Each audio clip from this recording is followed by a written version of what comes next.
ಒಂದ್ ಸ್ವಲ್ಪ ಬೆಂಕಿನ ಒಂದ್ ಸ್ವಲ್ಪ ಬೆಣ್ಣೆನ ಒಟ್ಟಾಗಿ ರುಬ್ಬಿ ಬ್ರಹ್ಮ ನಿನ್ನ ಮೈಯ ಮಾಡಿದ ಅಬ್ಬಬ್ಬ ಬಾರಿ ರಸಿಕ ನಿಜಕ್ಕೂ ಆಗಲಾವಿದ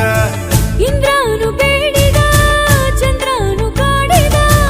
ಅವ್ರ್ಯಾರು ಬೇಡ ಅಂದೆ ಆಗ ನಿನ್ಗೆ ನೀಡಿದ ಎಂತಹ ಭಾಗ್ಯವೋ ನೀನೇ ಯೋಗ್ಯವೋ ಅಂಕೆ ನೀರಿಯಾಡ ಬೇಡ ಯಾಕೋ ಶಂಕೆ ಬರುತ್ತಿದೆ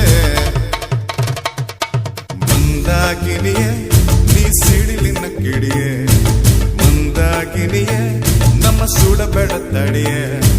ಹೋದ ಕಡೆ ಬಂದ ಕಡೆ ಹುಡುಗರದೆ ಹೆಣ್ಣು ನಮ್ಮ ತಲೆ ಸುತ್ತಿದ್ದಲೇ ಇಂದು ನಿನ್ನ ಕಂಡು ಕದ್ದು ಕದ್ದು ನೋಡ್ತಾರೆ ಪಾಪ ಇನ್ನೇನ್ ಮಾಡ್ತಾರೆ